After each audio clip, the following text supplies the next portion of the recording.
Siya ang madalas na hinihinga ng payo tungkol sa kalusugan, kaya marami na lang ang nagulat nung siya mismo pala may pinagdadaanang krisis, stage 4 sarcoma cancer. Si Dr. Willie Ong, kamusta na? Magandang araw po. Maganda po topic natin, ha? Hindi mo na kailangang pumila sa kanyang klinika dahil ang kanyang kaalaman at payong medikal ibinibigay niya ng libre online. 95 or more ng sakit maiiwasan.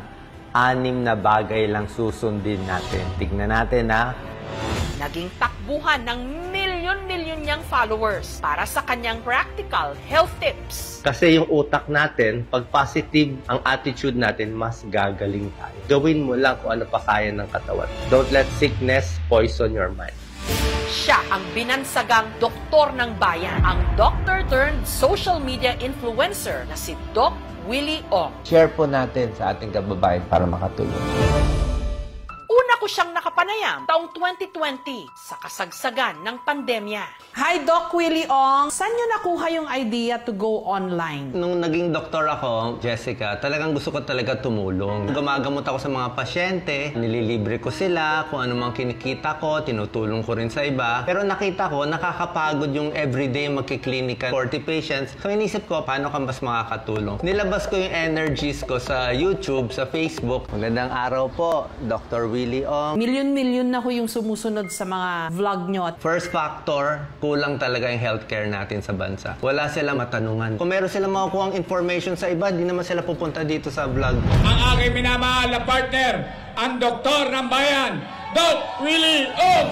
Noong sumunod na taon, nagdeklara siyang tatakbo sa pagka-vice-presidente sa 2022 elections. Libreng operasyon, libreng lab test, yan talaga kulang natin eh. Kaya po tayo tumatakbo. Pero bigo siyang maihalal sa pwesto. Natapos ang eleksyon, pero hindi raw ang mga bumabatikos. Hindi lang pagkain at exercise kailangan natin. Mula noon, bumalik siya sa kung saan siya unang minahal ng madla sa pagbibigay ng health tips sa kanyang mga vlog. Gumawa ka na ng bagay na makakatanggal ng stress mo. Kamusta po sa mahal kong followers? How are you? Hanggang nito lang nakaraang linggo, nagulat na lang ang publiko sa inilabas niyang vlog. Update ko lang po kayo sa condition ko, ha? Walang iyakan muna, buhay pa naman ako. My relatives do not want me to make this video. But I said, I owe it to the Filipino people to be honest to them. Si Doc Willie Ong ikwinento My diagnosis is sarcoma. na na-diagnose siyang may cancer. One of the most hardest cancer to treat. The cancer situated itself in a very tricky and devious manner. See, it is hard to swallow.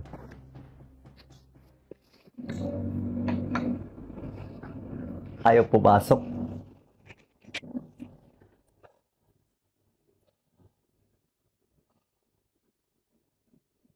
Bukod sa, hindi ko tinatawag na salbahe ang cancer, ha. Binalak niya yung esophagus ko.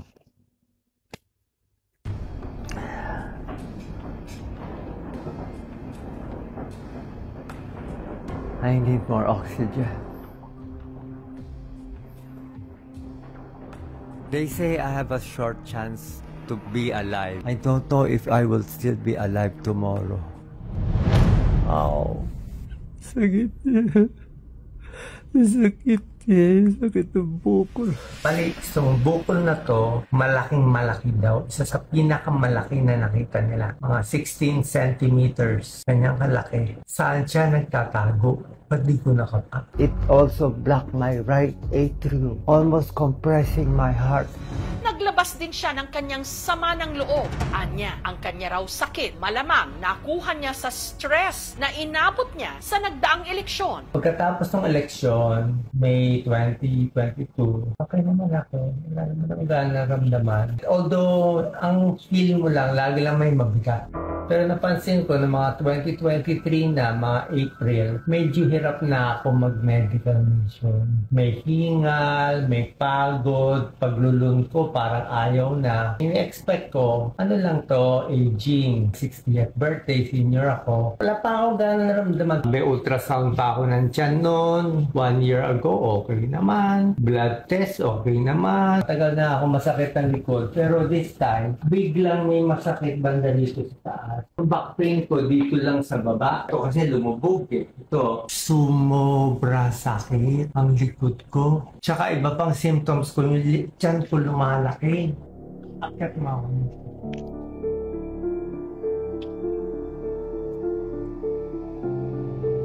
Handa lang ang hilo ko.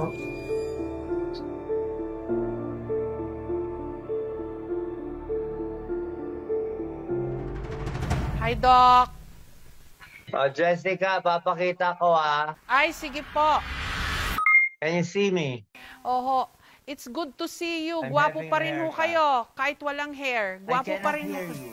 Nitong Webes, sa pamagitan ng video call, kinamusta ko si Doc Willie Ong na kasalukuyang nagpapagamot sa Singapore. I'm having the haircut. Gwapo pa rin ho kayo. Kahit wala ho kayong buhok. Kayo pa rin yung kilala naming Dr. Willie Ong. Kala ko nagsasabi ka lang ng totoo, Jessica. De, totoo po yun. Di ho ako nang bubola, Doc. And it's good to see you po. Tsaka pinili ko wag mag-wig para makita nila yung tunay. Done already. Oh my God. Can you turn around so they can see me 360 degrees, Mark? Okay lang po, Doc. We can wait. Okay lang po. Oh, my last year. Thank you, Opo. Gemma. Welcome. Oh, God. Oh, God. Yeah. Okay, Jessica, I'm ready. Opo. Kamusta ho ang prognosis po sa inyo as of today ng doktor? It's 50-50. 50% to live a few more months, a year, 50% anytime. Baka hindi na huminga.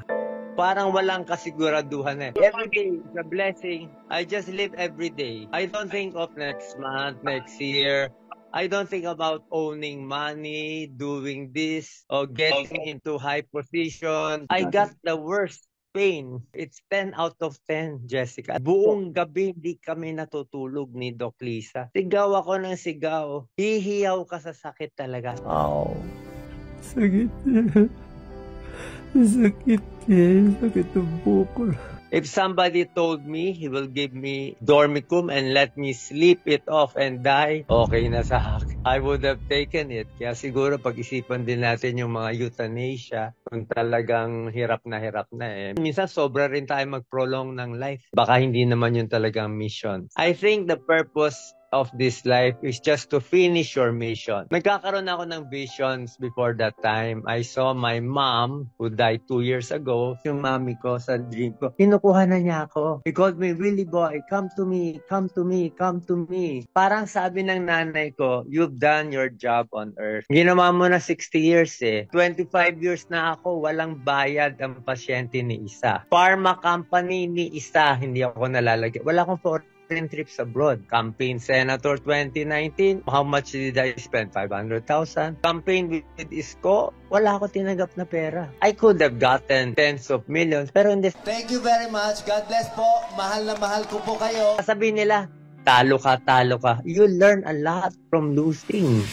May sakit na nga't nahihirapan. Hindi pa rin daw maiwasang maisip ni Doc Willie. Gusto ko tulungan yung nasa probinsya, yung mga mahihirap. Ang pinagdadaanan ng mga kapuspalad nating kababayan na may sakit at sana raw maisip ng mga nasa politika na ang dapat nilang inuuna, bayan at hindi sarili. Alam mo, nagigilty talaga ako dito Jessica. Bakit po? Dapat mamamatay na ako sa Philippines. I was sure I would be dead in 3 to 4 days. Kasi ang bagal ng healthcare natin. Grabe. Yung biopsy result, I have to wait 1 to 2 weeks. Dito, biopsy nila, half day. Nandyan na. Ito mga butas to ng mga biopsy. Biopsy 1, biopsy 2. I need a PET scan. Ilan bang lugar sa atin may PET scan? Dito, in 1 hour, hour, basado na. So when I was here, I was surprised that many politicians come here. Sabi, if the politicians are coming here, hindi ba kayo naawa sa kababayan natin? Mayaman ka o mahirap, trap ka in the Philippines.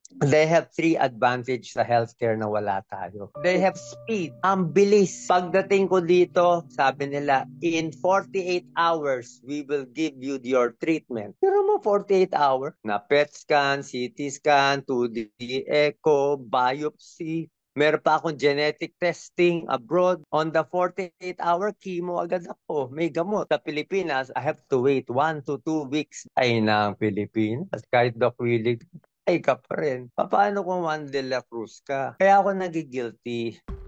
Ang dumapong sarcoma cancer kay Doc Willie Ong, isang uri ng rare cancer, pambihira na nagde-develop sa mga buto at soft tissues ng ating katawan. Ang cancer ay maaaring manggaling sa genetic mutation, lalo na po kung marami ng mga kamag-anak na nagkaroon na rin ng cancer, na expose sa mga environmental factors katulad ng radiation, katulad ng exposure sa mga chemical. Wala pong kinalaman ito sa pagkain, basta lang siya nangyayari. Sa kaso niya, bunsod ng 2022 elections at mga negatibong comment o bashing sa kanya.